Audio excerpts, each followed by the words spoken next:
Okay. గౌరవనీయులైన వివేక్ వెంకట స్వామి గారికి, రేవంత్ రెడ్డి గారికి నా నమస్కారాలు.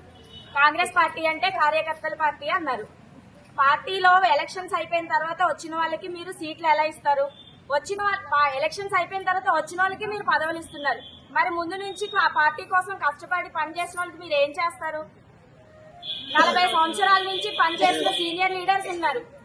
పార్టీ అసలు రన్నింగ్ లో లేకపోయిన వాళ్ళు కూడా మీరు పని చేసిన వాళ్ళు కూడా ఉన్నారు. మరి మీరు పార్టీ ఎలక్షన్స్ అయిపోయిన తర్వాత వచ్చిన వాళ్ళకి మీరు సీట్ ఎలా ఇస్తారు? ఇదేనా మీరు చేసే న్యాయం?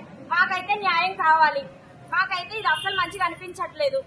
కాంగ్రెస్ పార్టీ అంటే కార్యకర్తల పార్టీ అన్నారు. మరి మీరు ఆ మాటకు తగ్గ న్యాయం చేయాలని మేము అందరం కోరుకుంటున్నాం. ఒకే ఇంట్లో 2 చైర్మన్ సీట్లు మీరు ఇచ్చారు. మరి ఎప్పటి నుంచో పార్టీ కోసం కష్టపడుతున్న వారికి మీరు ఏం న్యాయం చేస్తారు? సీనియర్ గా ఉన్న ఒక్కరి ఇంట్లోకైనా ఒక్క చైర్మన్ పదవైనా వెళ్ళిందా? ఇప్పుడైతే ఖచ్చితంగా చైర్మన్ సీట్ క్యాన్సిల్ చేయాలి. సీనియర్ అయితే చైర్మన్ సీట్ ఇవ్వాలి. మెజారిటీ ఉన్న వాళ్ళకే ఇవ్వాలి. న్యాయంగా మాట్లాడాలి. ఈ న్యాయం కోసమే మేము అందరం వచ్చాం. ఈ న్యాయం మా అందరికీ కావాలి. ఇది నా మాట కాదు, మా అందరి మాట. మాకైతే న్యాయం జరగాలి.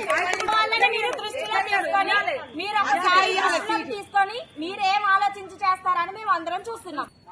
42 ఇయర్స్ నుంచి ఒకే పార్టీలో పనిచేస్తున్న వాళ్ళకి న్యాయం లేదు.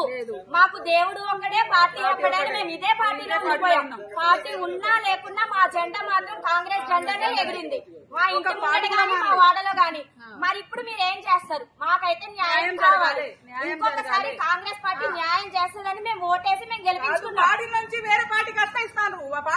అసలు పార్టీలో ఎలక్షన్ అయిపోయిన తర్వాత వచ్చిన వాళ్ళకి సీట్ ఇచ్చారు. పార్టీలో ఉండే వాళ్ళకి మీరు ఏం న్యాయం చేస్తారు? మాకైతే న్యాయం జరగాలి. మళ్ళీ ఒకసారి కాంగ్రెస్ పార్టీ రావాలంటే మీరైతే మాకు న్యాయం చేయండి.